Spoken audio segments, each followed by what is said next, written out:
नमस्कार साथियों, मैं हूं पीके सर। आज आपसे वार्ता करने के लिए उपस्थित हूं। जी हाँ, आप कई दिनों से ये कमेंट कर रहे हैं, फ़ोन कर रहे हैं, मैसेज कर रहे हैं कि सर सफलता कैसे पाई जाए या आपने सफलता कैसे प्राप्त की।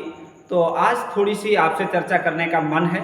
आज दिन भी रविवार है, समय भी हमारे पास थोड़ा-सा है एक्स्ट्रा जो आपसे बात कर सकते हैं हम। तो आज हम आपकी जिज्ञासाओं का समाधान करने के लिए और आपसे बात करने के लिए उपस्थित हैं। आपकी जो भी जिज्ञासाएँ हैं, आप पहले से हमें मैसेज कर चुके हैं और जो भी आप बात करना चाह रहे हैं, कमेंट बॉक्स में आप अपने प्रश्नों को लिख सकते हैं। सफलता कैसे प्राप्त की जाए, हमने सफलता कैसे प्राप्त की, हमने यूपी टॉप कैसे किया, टीजीटी में हमारा पहला स्थान कैसे आया, लेक्चरर में प्रवक्ता पद में हमने 11वां स्थान यूपी में कैसे प्राप्त किया, 2 बार जेआरएफ किया और 3 बार नेट किया है, एमएड के बाद एजुकेशन में भी नेट किया है। तो ये पढ़ाई कैसे की और इस सब के पीछे क्या रहा इस सब पे आज हम बात करने के लिए आपके मध्य उपस्थित हैं। ठीक है, तो आपका सबसे पहले तो प्रद्योत गुरुकुल में स्वागत है। हम चर्चा कर रहे हैं प्रद्योत गुरुकुल यूट्यूब चैनल के माध्यम से, और जो प्रद्योत गुरुकुल यूट्यूब चैनल है वो आपके लिए, आपकी सफलता के लिए लगातार समर्पित है और हम आपके लिए लगातार परिश्रम कर रहे हैं, मेहनत कर रहे हैं। हमें सफलता दी है ईश्वर ने, हमने मेहनत की है, हमने जो भी सीखा है वो आप तक पहुँचे, यही हमारा उद्देश्य है। ठीक है, तो आज ये बात करते हैं। देखिए, शुरुआत से ही थोड़ी सी चर्चा करते हैं।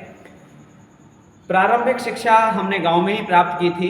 बेसिक अर्थात प्राइमरी तक, 5वीं क्लास तक हम गांव में प्राइमरी स्कूल में पढ़े। प्राइमरी स्कूल में पढ़ने के बाद गांव से 6 किलोमीटर दूर एक विद्यालय है, उस विद्यालय में हमने 6 से 12 तक शिक्षा प्राप्त की। तो 6 से 12 तक हाई स्कूल में 2nd डिवीज़न उत्तीर्ण हुए। इंटरमीडिएट में भी हम 2nd डिवीज़न ही उत्तीर्ण हुए। हालांकि आशाएं, अपेक्षाएं बहुत कुछ थी, परिश्रम भी बहुत किया था, लेकिन सफलता जितनी मिली उतनी मिली, कोई दिक्कत नहीं। उसके बाद इंटरमीडिएट हमने साइंस वर्ग, मैथ और साइंस से करने के बाद फिर हमने स्नातक में पढ़ाई करना शुरू किया। तो हमारी शिक्षा का जो मूल प्रेरणा, मूल हमारे मार्गदर्शक वो हमारे पिताजी हैं। पिताजी हमारे शिक्षक हैं। उन्होंने हमें ये कहा कि साइंस वर्ग छोड़कर और तुम्हें हिंदी लेनी चाहिए और हिंदी साहित्य पढ़ो, संस्कृत साहित्य पढ़ो, जिससे कि आप भविष्य में हिंदी में अच्छा कर सकते हो। जानते हो, आप सब पता है, हमें हमसे ज़्यादा हमारे पिताजी जानते हैं, आपको आपसे ज़्यादा आपके पिताजी जानते हैं। तो माता पिता बच्चों के बारे में ज़्यादा जानते हैं। तो पिताजी ने हमारे बारे में जो परखा, जांचा, उसके आधार पर उन्होंने हमें विषय बताए। तो बीए में जब हमने, स्नातक में हमने जब प्रवेश लिया तो हिंदी साहित्य और संस्कृत साहित्य विषय लिए। जनरल इंग्लिश भी थी हमारे पास और सोशियोलॉजी के साथ हमने स्नातक करना प्रारंभ किया। उसके बाद जब प्रथम ईयर में हम पढ़े तो बहुत अच्छा लगा, हिंदी साहित्य में बहुत रुचि थी। पिताजी हमारे हिंदी साहित्य और हिंदी में और संस्कृत में एमए हैं। तो पिताजी ने हमें इस विषय में, एक तरह से ये भी कह सकते हो कि ये पैतृक, संस्कृत और हिंदी हमारे लिए पैतृक गुण है, पैतृक विशेषताएं आई हैं हिंदी और संस्कृत की। तो पढ़ाई शुरू की। पहली बार स्नातक में फर्स्ट डिवीज़न का आनंद प्राप्त हुआ कि फर्स्ट डिवीज़न होती क्या है। 2nd डिवीज़न पास हुए थे तब तक, और परिश्रम किया। रिजल्ट आया, बीए फाइनल हुई। बीए में पढ़ते पढ़ते जब हम स्नातक में पढ़ रहे थे तब से ही हमें विचार आया हमारे मन में कि हमें शिक्षक बनना है। सिर्फ शिक्षक बनना है और सिर्फ शिक्षक बनना है। होता क्या है कि हम भटकते रहते हैं, कभी कहीं फॉर्म भरते हैं, कभी कहीं फॉर्म भरते हैं, इधर भर्ती देखते हैं, उधर भर्ती देखते हैं और हमारा चयन कहीं भी नहीं हो पाता है। तो शिक्षक बनने के लिए हमने प्रयास करना शुरू कर दिया, और जब प्रयास करना शुरू कर दिया तो बीए में जब हम हिंदी साहित्य पढ़ते थे तो हिंदी साहित्य में जो कविताएँ थीं हमें बहुत अच्छी लगती थी और अधिकांश कविताएँ हमें याद हैं, अभी भी याद हैं। तब तो लगभग ज़्यादातर कविताएं, छंद, दोहे जो भी पाठ्यक्रम में थे वो सब याद थे। कथन, हमने बहुत सारे कथन याद कर रखे थे, जैसे रामचंद्र शुक्ल के कथन हैं या किसी अन्य आलोचक के कथन हैं। तो बीए में हिंदी साहित्य बहुत अच्छे से परिश्रम किया। बीए फाइनल होते ही बीएड में प्रवेश ले लिया। बीएड में हो गया हमारा, एंट्रेंस एग्ज़ाम दिया, बीएड कर ली। बीएड के बाद फिर एमएड में कर लिया। एमएड करने के बाद फिर हमने हिंदी में एमए किया।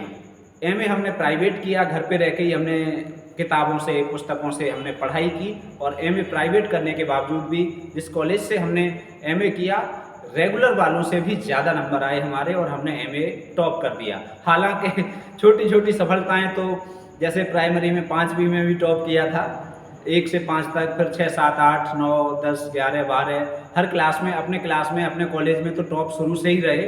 लेकिन चाहे उसे टॉप मान लो, चाहे कुछ भी मान लो, जिस क्षेत्र में थे, जहाँ भी पढ़े, जैसा भी बैकवर्ड क्षेत्र था, तो उस क्षेत्र में पढ़ने के बाद अपनी क्लास में, अपने कॉलेज में हमेशा पहले स्थान पर ही रहे थे। उसके बाद जब एमए हो गया, इधर कुछ क्षेत्रों में हमने कुछ कॉलेज में प्राइवेट रूप से शिक्षण कार्य किया। तो उस समय हम पढ़ा रहे थे, जब एमए कर रहे थे, तो एमए में जो पाठ्यक्रम लगे हुए थे, बहुत सारी कविताएं हमें याद थीं। जैसे घनानंद के 50 छंद लगे हुए थे उस समय, तो घनानंद के लगभग 50 भी, कोई छूट गया हो तो छूट गया हो, कुछ पंक्तियां छूट गई हो, नहीं तो पूरे 50 छंद याद थे। इसका मतलब ये है कि गहन अध्ययन हमने स्नातक स्तर से ही शुरू कर दिया था। अब स्नातक स्तर से गहन अध्ययन, उसके बाद हमने स्नातक स्तर पे हिंदी भी पढ़ाई। वहाँ भी जब हम हिंदी पढ़ाने जाते थे तो घर पे कम से कम एक क्लास के लिए घर पे 2 घंटे 3 घंटे पढ़ते थे। बहुत अच्छे से अच्छी किताबों से पढ़ते थे और किताबों का हमेशा से ही हमें शौक़ रहा। जब भी आगरा गए, जब भी इलाहाबाद गए, तो किताबें ज़रूर लेके आए। कुछ ख़रीदा हो या न ख़रीदा हो, किताबें हमारे पास इतनी अच्छी रखी हैं और इतनी मात्रा में रखी हैं कि हो सकता है किसी लाइब्रेरी में भी इतनी अच्छी किताबें संकलित न हों, या हो सकता है किसी किताबों वाली दुकान पे भी इतनी अच्छी और इतनी किताबें न हों। तो किताबों से हमेशा प्रेम रहा, पढ़ते रहे आनंद के साथ और पढ़ाते रहे। पढ़ते पढ़ाते 2012 में जेआरएफ नेट के लिए हमने पहली बार फॉर्म आवेदन किया और जून 2012 में पहली बार में ही हमारा जेआरएफ क्वालिफाई हुआ। तो बहुत अच्छा अनुभव हुआ कि जेआरएफ पहली बार में हमने क्वालिफाई किया। पहली परीक्षा दी, यूजीसी नेट कराता था उस समय जेआरएफ, तो पहला प्रयास था। काफ़ी अच्छे अनुभव रहे। उस समय प्राइवेट कॉलेज में पढ़ा रहे थे। 2011 में यूपी टेट की भी परीक्षा हुई, उसमें हमारे हिंदी में 30 में 30 सही थे, गणित में भी 30 में 30 अंक थे। मनोविज्ञान में 2009 में हमने एमएड करने के बाद 2012 में जब हिंदी में जेआरएफ हो गए, तो 2013 में फिर हमने शिक्षा शास्त्र में फॉर्म भरा और शिक्षा शास्त्र में भी हमारा एजुकेशन में नेट हो गया 2013 में। उसके बाद फिर हमने प्राइमरी में जो भर्तियों के लिए यूपी में परीक्षा हुई थी, उस भर्ती परीक्षा में हमने आवेदन किया तो हमारा हो गया। 2015 में उसमें हमें ज्वाइनिंग मिली और उस ज्वाइनिंग में हमने 3 वर्ष प्राइमरी में कार्य किया सहायक अध्यापक के रूप में। इधर क्या था, 2009 में हमने टीजीटी की पहली परीक्षा दी। तो अब क्या आपके प्रश्न ये हैं कि कौन सी पुस्तक पढ़ें और कितना पढ़ें। तो देखिए, एक बात तो ये है कि ये सब कोई एक ऐसा रास्ता नहीं है जो बताया जाए। सफलता के लिए कोई एक रास्ता नहीं होता है। आत्म निरीक्षण करिए, आत्म साक्षात्कार करिए और प्रत्येक व्यक्ति का एक अलग रास्ता हो सकता है। आप अपने रास्ते से सफलता तक पहुंच सकते हैं। जैसे सरदार पूर्ण सिंह कहते हैं कि सच्चा आचरण है, या आचरण की सभ्यता में कहते हैं कि उच्च आचरण के लिए कोई एक रास्ता नहीं हो सकता है। अलग अलग व्यक्तियों के अलग अलग रास्ते हो सकते हैं। ऐसे ही सफलता के हर व्यक्ति के अलग रास्ते होते हैं, लेकिन फिर भी हम सफल लोगों से प्रेरणा लेकर सीखते हैं और उस रास्ते पर चलकर आगे बढ़ते हैं और सफलता तक पहुंचते हैं। तो क्या है कि जब हमने 2009 में पहली बार टीजीटी का एग्ज़ाम दिया था, उस समय हमारे पास स्नातक और बीएड बस 2 डिग्रियां थीं। बीए बीएड था। हिंदी साहित्य में हमने सिर्फ एक पुस्तक ले रखी थी यूजीसी नेट की, जो डॉक्टर अशोक तिवारी के द्वारा लिखी हुई थी और बहुत अच्छी किताब है। उस किताब को हमने पढ़ा। अब क्या है कि किताबें आप सबके पास बहुत अच्छी हैं। कोई विद्यार्थी ऐसा नहीं है जिसके पास किताबें अच्छी ना हों। आचार्य रामचंद्र शुक्ल का इतिहास सबके पास है, डॉक्टर बच्चन सिंह का इतिहास भी है, और भी कई इतिहास हैं। इसके अलावा डॉक्टर नगेंद्र द्वारा संपादित इतिहास है सबके पास, और आपके पास बहुत अच्छी किताबें हैं। लेकिन किताबें ही सफलता नहीं दे सकती। दूसरे के हाथ में गया हुआ धन और पुस्तकों में रखी हुई विद्या कभी काम नहीं आती। तो पुस्तकों में तो विद्या है, अब हमें पुस्तकों से निकाल के अपने मस्तिष्क में लानी है। अब उसके लिए हमें क्या करना है एक तो हमें ये करना है कि जो भी हम पुस्तकें पढ़ें वो अच्छी पुस्तकें हों। तो हमने पहली बार जो नेट की किताब थी, यूजीसी नेट के लिए किताब छपी थी, उस किताब को हमने टीजीटी के लिए तैयारी के लिए उसे मानक रखा और वही एक किताब हमारे पास थी। उसके अलावा व्याकरण में डॉक्टर पृथ्वीनाथ पांडे की किताब थी, बस 2 किताबें थीं। अब हमने उस किताब को अच्छे ढंग से पढ़ा। ज़्यादा किताबों को बार-बार पढ़ने की अपेक्षा एक किताब को ज़्यादा किताबों को थोड़ा-थोड़ा पढ़ने की अपेक्षा एक किताब को बार-बार पढ़ो और अच्छा पढ़ो, तो वो एक किताब ही आपके लिए काफ़ी हो सकती है। तो उस किताब को पढ़ के जब हमने पहला टीजीटी का एग्ज़ाम दिया 2009 में, तो हमारे 125 में से 109 प्रश्न सही गए। हमें इंटरव्यू के लिए बुलाया गया। इंटरव्यू में जब हम गए तो उस समय उम्र भी कम थी। बीए करने के बाद ही 1 वर्ष की बीएड थी, 1 वर्ष में बीएड हो गई, तो स्नातक करने के बाद तुरंत बीएड, शरीर भी थोड़ा हल्का था। इंटरव्यू हुआ, साक्षात्कार काफ़ी देर तक चला। तो साक्षात्कार पैनल में जो 3 सदस्य थे, 1 महिला 2 पुरुष थे। बहुत देर तक उन्होंने पूछा, तो पूछते-पूछते एक प्रश्न पर उन्होंने हमसे जब पूछा तो हमसे उत्तर गलत हो गया। तो उन्होंने ये कहा कि चल जा और पढ़ के आना और खा पी के आना, ये कहाँ टीचर लगेगा, बच्चों में बच्चा लगेगा। तो हमें ये बात बहुत बुरी लगी। हमने हालांकि मन में बहुत उदासी आई, रोना भी आया और सच बताएं तो हम रोए भी इलाहाबाद में कि हमने बहुत मेहनत की थी लेकिन हमसे ऐसे कह दिया। लेकिन उस रोने को हमने किसी को ये नहीं बताया कि हम रोए। हमने उस दिन से फिर से मेहनत करना शुरू कर दिया और 2011 में फॉर्म भरे गए। 2011 में आयोग में सदस्य कम थे तो वो परीक्षा कोर्ट में पहुंची, परीक्षा नहीं हुई, टलती रही। उसके बाद 2013 में फॉर्म भरे गए। 2013 में हमने फॉर्म भरा तो 13 में जब हम पहुंचे तब हमारे पास बीएड था, एमएड था, एजुकेशन में नेट था, इसके अलावा हिंदी में जेआरएफ था। इस तरह की डिग्रियाँ, कई डिग्रियाँ थीं। तो उसमें हमने इंटरव्यू दिया। इंटरव्यू देने के बाद काफ़ी अच्छा अनुभव रहा और उस समय लगभग 900 पद थे। उन 900 पदों में से कुछ पद कम कर दिए गए थे, 600, तो हमारा पहली लिस्ट में नहीं आया। इधर क्या था, 2011 वाली परीक्षा होने को थी। 2011 में आवेदन किए गए थे, वो परीक्षा 2016 में हुई। उधर हमारा चयन नहीं हुआ। तो इस परीक्षा के लिए तब से लेकर स्नातक किया, तब से और फिर 2009 से लेकर प्राइमरी में नौकरी जरूर लग गई लेकिन प्रतिदिन पढ़े। सफलता का यही मंत्र है कि आप प्रतिदिन पढ़िए, एक बात। दूसरी बात, रेगुलरिटी कभी भी आपकी समाप्त न हो। अभ्यास आपका पिछला जो पढ़ा है, भले ही थोड़ा पढ़ो लेकिन रोज पढ़ो, और रोज पढ़ोगे, रोज अभ्यास करोगे तो जो चीज़ें हैं आपको रटने की ज़रूरत नहीं पड़ेगी, वो आपको हर तरह से दिन रात कभी भी आपसे पूछा जाएगा, आप एकदम से उन चीज़ों को बता पाएंगे, आपके जीवन में घुल जाएंगी। तो लगातार पढ़ाई जारी रखी, पढ़ते रहे, प्राइमरी में नौकरी की या कहीं प्राइवेट सेक्टर में काम किया शिक्षक के रूप में, तब तक जब तक 2016 की परीक्षा हुई। परीक्षा देने गए, बहुत कम पद थे। टीजीटी में लगभग 197 पद से संभवतः और पीजीटी में कुल पदों की संख्या थी 45। उम्मीद भी नहीं थी, सोच भी नहीं रहे थे कि इतने कम पदों में क्या होगा, होगा कि नहीं होगा। लेकिन निष्काम भाव से, बिना किसी इस आशा अपेक्षा से कि हमारा होगा या नहीं होगा, पढ़ते रहे और परीक्षा देने गए। जब परीक्षा देने गए, परीक्षा में पेपर भी अच्छा हुआ। फिर रिजल्ट आया। रिजल्ट 2018 में आया तो रिजल्ट आने में उसमें चयन हो गया। चयन होने के बाद साक्षात्कार के लिए बुलाया गया और साक्षात्कार में जब हम गए तो काफ़ी अच्छा साक्षात्कार हुआ। बहुत देर तक इंटरव्यू हुआ, बहुत सारे प्रश्न उन्होंने किए। साक्षात्कार की भी हम बातें आपको बताएंगे। साक्षात्कार में वो आप पे ही डालते हैं, आपको क्या तैयार है उस पर बताइए। फिर जो जो आप बताते जाएंगे उसी पर आगे आपको बढ़ाते जाते हैं। तो साक्षात्कार में बहुत सारी आपकी कविताएं आपको याद हैं तो इससे बहुत लाभ मिलता है। आपने गहन अध्ययन किया है तो साक्षात्कार में आपको लाभ मिलेगा ही मिलेगा।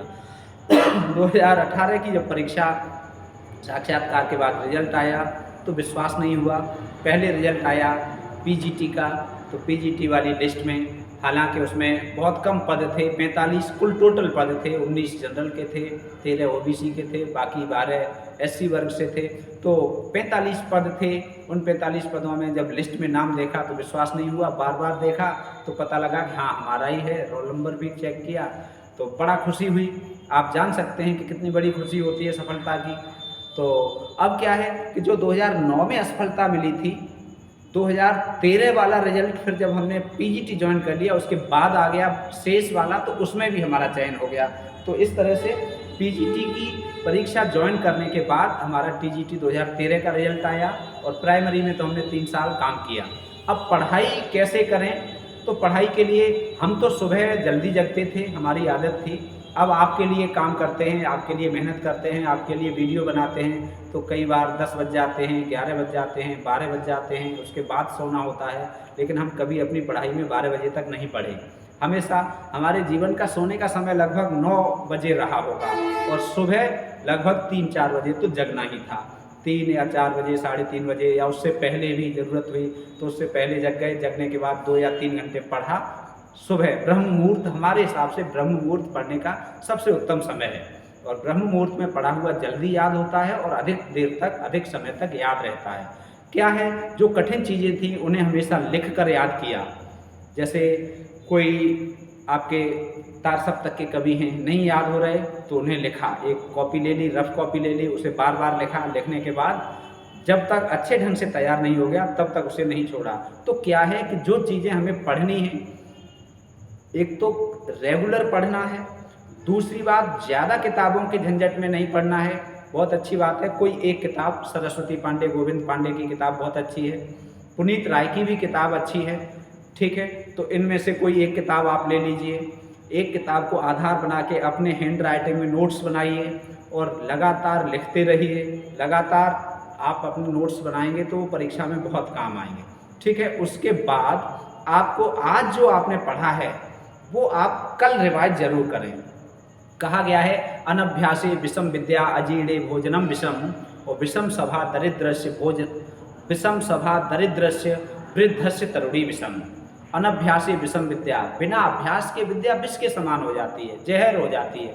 यदि आपने अभ्यास नहीं किया, आज भी हम अभ्यास कर रहे हैं, आज भी हम पढ़ने के लिए, पढ़ाने के लिए आतुर रहते हैं और हमारा जुनून है पढ़ना और पढ़ाना, जो शुरू से था वो आज भी है और हम आपके लिए इतना परिश्रम कर रहे हैं। आप यदि हमारे जितना भी परिश्रम करोगे तो भी आपको सफलता से कोई नहीं रोक सकता। यदि आज भी आप, जैसे हमने ये कहा कि भले ही थोड़ा पढ़ो लेकिन उसे ऐसा पढ़ो कि परीक्षा में गलत न हो। आपने क्या किया, सुबह पढ़ने बैठ गए और पढ़ने के बाद 4 घंटे 6 घंटे पढ़ाई की। एक तरफ से आदिकाल, भक्तकाल, रीतकाल, आधुनिक काल पढ़ लिया। किसी ने प्रश्न पूछा या परीक्षा में प्रश्न आया तो कंफ्यूज हो गए और गलत कराए। नहीं, ऐसे नहीं पढ़ना है, ऐसे नहीं पढ़ना है, ऐसी पढ़ाई से बचना है। एक कवि पढ़ो, एक लेखक पढ़ो, एक पंक्ति पढ़ो, एक अध्याय पढ़ो, एक चैप्टर पढ़ो, कितना भी पढ़ो, जितना पढ़ो उतना तैयार कर लो। जैसे आपने आदिकाल में अमीर खुसरो पढ़े तो आपको ये ध्यान रखना चाहिए कि अमीर खुसरो से कोई भी प्रश्न आए परीक्षा में गलत ना हो, तब तो आपकी पढ़ाई सार्थक हो पाएगी, अन्यथा नहीं। और आज अमीर खुसरो पढ़े हैं तो कल उनका रिवाइज करो और जब पढ़ने के बाद आपने पूरे अध्याय को पढ़ लिया, उसके बाद फिर आप अपने मस्तिष्क में एक इमेज बनाओ कि हमने आज क्या क्या पढ़ा था। बिना किताबों के एक जगह शांति से बैठ जाओ और फिर सोचो क्या क्या पढ़ा था। तो जो जो पढ़ा है वो आपको यदि मस्तिष्क में आ रहा है, इमेज बन रही है, तो समझ लीजिए आपको वो तैयार है। और यदि नहीं आ रहा है, जैसे आज हमने आपको एक वीडियो दी जिसमें हमने 20 प्रश्न कराए। अब वो 20 प्रश्न के साथ हमने जो आपको अतिरिक्त व्याख्याएं की, लगभग 4 विकल्प थे, हर विकल्प की व्याख्या की, तो इस तरह से 20 या 60 और 20 80 से अधिक तथ्य आपको मिले होंगे। लगभग 100 तथ्य मिल गए, 100 जानकारियाँ मिल गई, 100 पॉइंट मिल गए।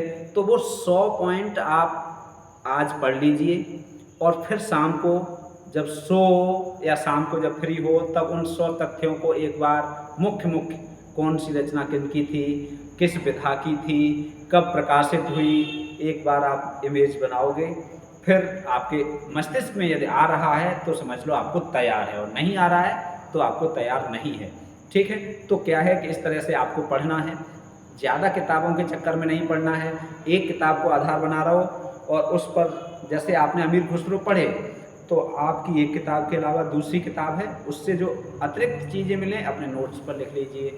तीसरी किताब से जो एक्स्ट्रा मिले उसे लिख लीजिए। चौथी किताब से अमीर खुसरो मिले उसे लिख लीजिए।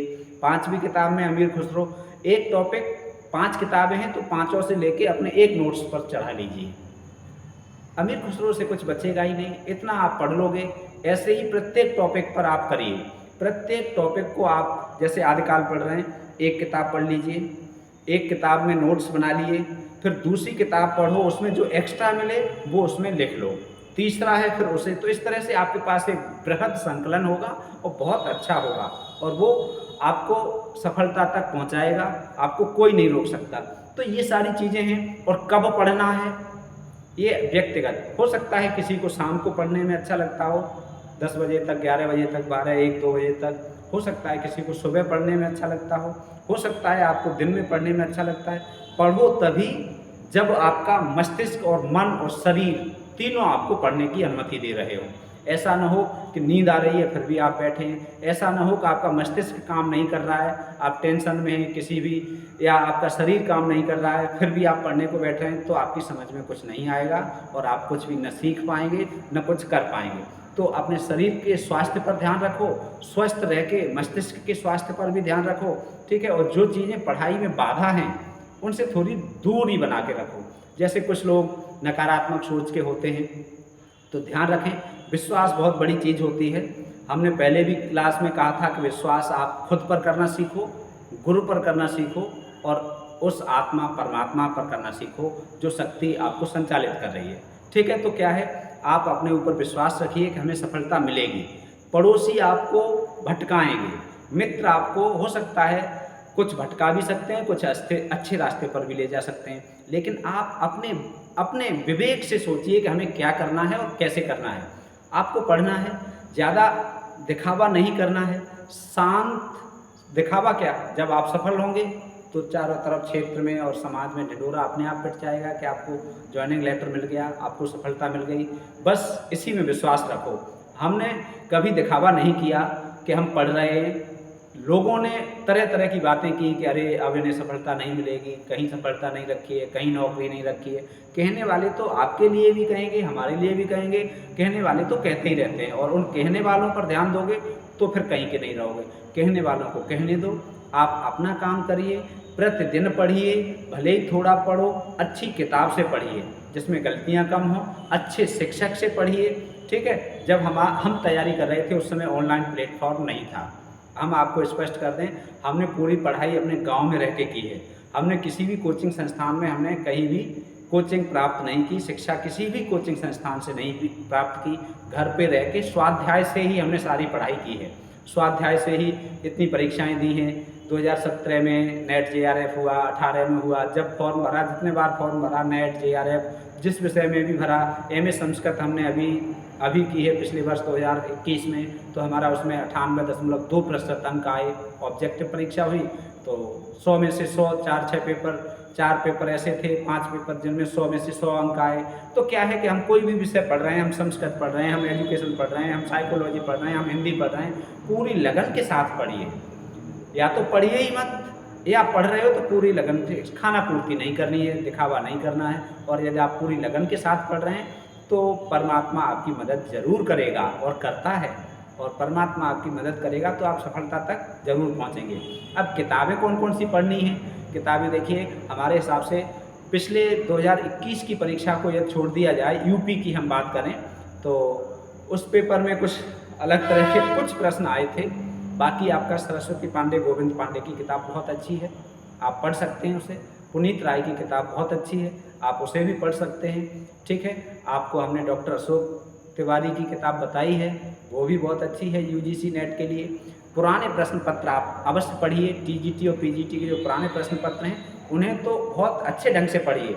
बहुत सारे प्रश्न, हम बताएं आधे से अधिक प्रश्न ऐसे होते हैं जो रिपीट होते हैं, 70%, 80% प्रश्न ऐसे होते हैं जो पुराने प्रश्नों से, प्रश्न पत्रों से रिपीट होते हैं। UGC नेट, यदि आप TGT PGT की तैयारी कर रहे हैं तब भी आपको नेट के पुराने प्रश्न पत्र अवश्य पढ़ने चाहिए, क्योंकि जो UGC नेट में प्रश्न आते हैं, CBSE नेट में जो प्रश्न आते हैं, वो प्रश्न आपके TGT PGT में अवश्य पूछे जाते हैं, असिस्टेंट प्रोफेसर में अवश्य पूछे जाते हैं, LT ग्रेड में अवश्य पूछे जाते हैं। तो क्या है कि पुराने प्रश्न पत्र अपनी यूपी के बाहर के यदि आपको मिल रहे हैं, किसी भी राज्य, जैसे अभी बिहार में परीक्षा हुई, झारखंड में परीक्षा हुई, तो इन परीक्षाओं में कौन कौन से प्रश्न आए, कौन से आपको आ रहे हैं, कौन से नहीं आ रहे हैं, जो नहीं आ रहे हैं वो लिख लीजिए। हमें तो ऐसा था कहीं भी पेपर, जैसे ये पेपर है ये भी हमने नोट किए।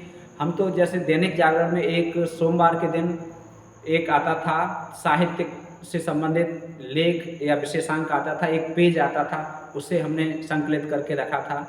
जब दिसंबर का महीना होता है तो दैनिक जागरण पूरी वार्षिक साहित्य को प्रकाशित करता है कि इस वर्ष जैसे 2023 है तो दिसंबर के महीने में 2023 में कौन कौन से नए लेखक हुए, उन्होंने कौन कौन से उपन्यास, कौन कौन सी कविताएँ ये लिखी हैं और ये प्रकाशित हुई हैं, इस तरह का आता है। तो हमारे पास दैनिक जागरणों का बहुत सारा संकलन है। जहाँ भी हमें साहित्य मिला, साहित्यिक पत्रिकाएँ जहाँ भी मिली, उन पत्रिकाओं को भी हमने संकलित किया। हालांकि पत्रिकाएँ कम उपलब्ध हो पा रही हैं, अब तो ऑनलाइन ज़माना हो गया है। तो और दूसरी बात ये कि कुछ चीज़ें ऐसी हैं, जैसे आप किसी टेलीग्राम चैनल पे वहाँ प्रश्न आ रहे हैं या किसी अन्य जगह पर प्रश्न आ रहे हैं, आप उन्हें हल करते जा रहे हो, तो इस तरह कई बार बहुत सारे भटकाव वाले प्रश्न होते हैं जो परीक्षा से जिनका कोई संबंध नहीं होता है, और ऐसे प्रश्नों को हम तैयार करते हैं तो जो हमें होता है तैयार होता है वो भी हम भूल जाते हैं। तो इस बात का विशेष हमें ध्यान रखना है कि क्या पढ़ना है क्या नहीं पढ़ना है, ये हमें पता होना चाहिए। और ये हम आत्म साक्षात्कार से, और हम आजकल तो अब हम आपसे जुड़े हुए हैं, आप अपने प्रश्न सारे हमें दे सकते हो, कमेंट बॉक्स में लिख सकते हो, फ़ोन करके बता सकते हो, हमसे संवाद कर सकते हो। फ़ोन पे बहुत सारे लोगों ने, सैकड़ों लोगों ने फ़ोन किए हैं और हमने कोशिश की है हर व्यक्ति से बात करने की, जितना यथासंभव हो सका है। तो हम आपसे बात करने के लिए तैयार हैं। और जिस तरह से कौन कौन से टॉपिक हैं जहाँ से हमें विशेष रूप से बढ़त मिल सकती है, जहाँ से हम आगे निकल सकते हैं अन्य प्रतियोगियों से, वो हमें चयनित करने हैं, उन पर हमें विशेष ध्यान देना है। ठीक है, तो आज आपके पास जब बच्चन सिंह का दूसरा इतिहास है तो बहुत अच्छा है, नहीं है तो आप उसे ले लीजिए, उसे पढ़िए। आचार्य रामचंद्र शुक्ल का इतिहास आपके पास है, बहुत अच्छा है, आप उसे पढ़िए। व्याकरण में डॉक्टर हरदेव बारी की शब्द अर्थ और प्रयोग, इस तरह की एक किताब है, बहुत अच्छी किताब है, बहुत प्रश्न उससे बन रहे हैं। वासुदेव नंदन प्रसाद से बहुत प्रश्न बन रहे हैं। एक कोई ऐसी व्याकरण की पुस्तक ले लीजिए जिसमें अभ्यास करने के लिए बहुत सारे प्रश्न हों, उससे आप करिए। आपको कोई पार्ट छोड़ना नहीं है, और आपने यदि पहले परीक्षाएं दी हैं तो आप ये देखो आप किस पार्ट में कमज़ोर रहे, कहाँ आपके प्रश्न गलत हुए, बस गलती सुधारी। हमने परीक्षाएं जब भी दी 2009 में हमने ये देखा कि हमारे साहित्य में प्रश्न गलत हुए, महिला लेखिकाओं की जो रचनाएं आई वो हमारी गलत हुई थी। दलित विमर्श से यदि कोई प्रश्न आया वो हमारा गलत हुआ था, हुआ इसलिए था कि जो हमारे पास पुस्तक थी उसमें वो चीज़ें थी नहीं। जब वो चीज़ें नहीं थी तो हमने पढ़ी नहीं थी तो वो गलत हो गए। फिर उसके बाद हम प्रयागराज से किताबें लाए, उनमें वो चीज़ें थी तो हमने उन पर विशेष जोर दिया। संधि से यदि कोई प्रश्न गलत हुआ हमारा तो फिर हमने संधि पर विशेष जोर हुआ कि अगली परीक्षा में संधि से प्रश्न गलत न हो, अगली परीक्षा में समास का प्रश्न गलत न हो। तो इस तरह से संस्कृत में आपको पढ़ना है, शब्द रूप हैं, धातु रूप हैं। संस्कृत साहित्य बहुत छोटा है, हम आपको वीडियो उपलब्ध करा देंगे, संस्कृत साहित्य कवर करा देंगे। जो आपके रूप हैं, धातु रूप, शब्द रूप, उन्हें आप जो यूपी की 9th 10th की किताबें हैं, 11th 12th की किताबें हैं या 6 7 8 की पुस्तकें हैं, उनमें रूप दिए हुए हैं बहुत अच्छे ढंग से, उनसे तैयार कर लीजिए। संस्कृत साहित्य बहुत छोटा साहित्य है, आपके पास गिने चुने प्रश्न आते हैं, गिने चुने लेखक कवि हैं, तो उसे भी आप तैयार करके रखेंगे। काव्य शास्त्र यदि आपके पाठ्यक्रम में जुड़ा हुआ है, टीजीटी में नहीं है, पीजीटी में है या असिस्टेंट प्रोफेसर में है, तो काव्य शास्त्र या पाश्चात्य काव्य शास्त्र के कौन कौन से टॉपिक हैं, उन टॉपिक में क्या क्या महत्वपूर्ण है, आपको कोई भी टॉपिक छोड़ना नहीं है। ये नहीं कि अरे काव्य शास्त्र छोड़ देंगे या रस छोड़ देंगे या अलंकार छोड़ देंगे तो हमारा काम चल जाएगा, ऐसे संभव नहीं है। तो ये सारी चीज़ें हैं, एक एक चीज़ को बारीकी से पढ़ना है, एक एक चीज़ को समझकर पढ़ना है, रटना नहीं है। रटोगे तो परीक्षा में ज़रूर कंफ्यूज हो जाओगे। समझकर चीज़ों को कनेक्ट करके, जोड़ के, जैसे हम आपको बता देते हैं कि इस तरह से आप याद करिए, एक ट्रिक बता दी, कुछ समझा दिया, ऐसे ही आप किसी भी रचना को याद कर रहे हैं तो उसमें कुछ न कुछ समझकर उसे कनेक्ट करिए अपने भावों से, विचारों से, मस्तिष्क से जोड़कर, तो वो आपकी रचना कभी गलत नहीं होगी। इस तरह से पढ़िए, आनंद के साथ पढ़िए। दूसरी बात, कभी भी निराशा के साथ नहीं पढ़ना है। आप निराशा के साथ पढ़ेंगे तो परिणाम भी निराशापूर्ण ही रहेगा। आशा के साथ पढ़िए, आनंद के साथ पढ़िए, और आनंद पढ़ाई का लीजिए। मन में ये मत सोचो कि सफलता मिलेगी कि नहीं मिलेगी। हमने तो ये छोड़ दिया था कि पता नहीं क्या होगा, जो होगा वो देखा जाएगा, लेकिन हमें पढ़ना है।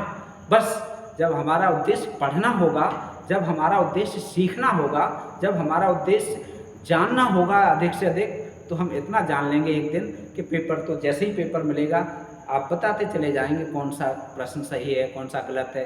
1 2 3 पूरा पीजीटी में या टीजीटी में 120 प्रश्न हमारे सही थे और 3-4 प्रश्न ऐसे थे जिन पे उन्होंने F लगा दिया था या गलत उत्तर दे रखे थे।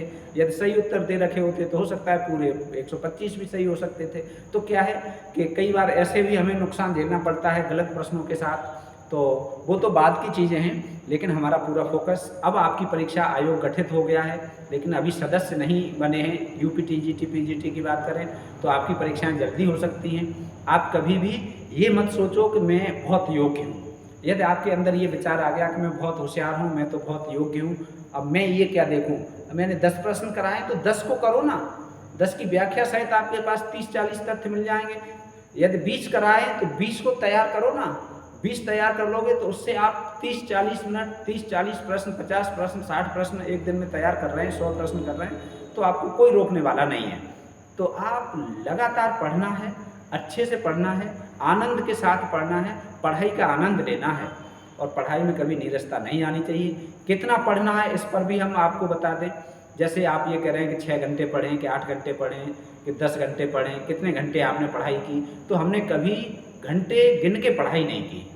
आज दिन तक हमने कभी घंटे नहीं गिने कि हमने आज कितने घंटे पढ़ लिया। जितनी देर मन हुआ, 2 घंटे का मन हुआ तो 2 घंटे पढ़ा, और 8 घंटे की क्षमता या मन हुआ तो 8 घंटे पढ़ा। तो उसमें ये मायने नहीं रखता कि आप कितनी देर पढ़ रहे हैं, मायने ये रखता है कि आप कैसे पढ़ रहे हैं। आप यदि अच्छे से पढ़ रहे हैं, आप बहुत 2 घंटे बहुत ज़्यादा हैं, 2 घंटे में बहुत पढ़ सकते हो, 4 घंटे में बहुत पढ़ सकते हो, 6 घंटे में भी बहुत। आप अपने शरीर की क्षमताओं, मस्तिष्क की क्षमताओं के अनुसार पढ़िए और लगातार पढ़ते रहिए। और भी जो आपके प्रश्न हों, किताबें हमने आपको बता दी हैं, पुराने प्रश्न पत्रों का अभ्यास विशेष रूप से आप करिए, ठीक है। और एक चीज़ ये आजकल ज़्यादा चलन में चल रहा है कि मॉडल पेपर कौन सा पढ़ें, और या प्रीवियस ईयर का तो हम आपको सजेशन करेंगे, लेकिन हम अपना बताएं। हमने लाइफ में कभी भी टीजीटी का, पीजीटी का या नेट का जो मॉडल पेपर आते हैं, गेस्ट पेपर आते हैं, वो कभी नहीं पढ़े। हमने कंटेंट पढ़ा और पेपर जब आया तो सीधे सीधे पेपर हल किया। हमने कभी ये नहीं किया कि पहले आज पेपर देखते हैं, आज हमारे इसमें 100 में से 125 में से आज 80 आ रहे हैं, कल 120 आ रहे हैं। अरे भाई, जो पेपर बनाने वाले हैं, क्या आप उन पर इतना विश्वास कर सकते हैं? मैं तो नहीं करता, नहीं करना चाहिए।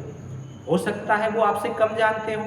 यूट्यूब पे चैनल है या कोई चैनल है, टेलीग्राम पे चैनल है, किताबों से या कहीं से उन्होंने रखे प्रश्न रख दिए, उन्हें क्या पता, क्या अनुभव है, उन्हें क्या योग्यता है उनकी, आप कैसे विश्वास कर सकते हैं? तो आप अपने ऊपर विश्वास रखिए, पुस्तकों के ऊपर विश्वास रखिए, पुस्तकों का कंटेंट तैयार कीजिए, थ्योरी तैयार कीजिए, तो प्रश्न तो अपने आप हल हो जाएंगे।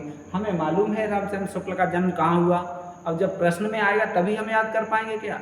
जब पेपर आएगा तो हम बता देंगे कहाँ हुआ है, कब हुआ है, बता देंगे। कोई रचना कब प्रकाशित हुई है, हमें कंटेंट तैयार है। तो हम इस तरह के भटकाव वाली स्थितियों से बचें, ठीक है। मोबाइल आजकल बहुत समय बर्बाद कर रहा है, तो मोबाइल ऐसी स्थितियों से बचें जहाँ से आपको नुकसान हो रहा है। यदि आपको मोबाइल के माध्यम से पढ़ रहे हैं आप, तो बहुत अच्छी बात है, ठीक है। ऐसे चैनल भी बहुत सारे हैं जिन्हें, जो हम किसी की आलोचना नहीं कर रहे, लेकिन ऐसे यूट्यूब पर कोई पाबंदी नहीं है कि आपके कोई प्रमाण पत्र लगे तब आप चैनल बना सकें। तो ऐसे भी चैनल बहुत सारे हैं जो आपसे कम जानते होंगे और आपको पढ़ा रहे होंगे। तो इस बात का भी आप ध्यान रखें कि गुरु करो जान के और पानी पियो छान के। तो जिसे भी आप गुरु बना रहे हैं, जहाँ भी आप सीख रहे हैं, जिससे भी आप जानना चाह रहे हैं, पहले ये भी तो जान लो कि वो सामने वाला हमसे ज़्यादा जानता है कि कम जानता है। और कम जानता होगा तो फिर हम कहाँ ले जाएगा। जिस मार्ग पर हमसे श्रेष्ठ लोग आगे बढ़े हैं, उस मार्ग पर हमें बढ़ना है। इस बात का हमें ध्यान रखना है, ठीक है। तो ये सारी चीज़ें हमने चर्चा की। वीडियो बहुत बड़ी हो रही है, कोई बात नहीं। आपके लाभ की कुछ बातें हों तो आप उन्हें अपने ऊपर आत्मसात करना, अपना मूल्यांकन करना कि हम क्या पढ़ रहे हैं, कैसे पढ़ रहे हैं, ठीक है। किताबें आपके पास पर्याप्त हैं, अच्छी किताबें हैं, अच्छी किताबों से पढ़िए, अधिक से अधिक समय पढ़ाई में लगाइए। और पढ़ाई से जो चीज़ें, सफलता से जो चीज़ें आपको दूर कर रही हैं, उनसे थोड़ी दूरी बना के रखिए। अपने मन को, मस्तिष्क को, शरीर को स्वस्थ रखिए और नकारात्मक लोगों से दूर रहिए, नकारात्मक सोच से दूर रहिए, ठीक है।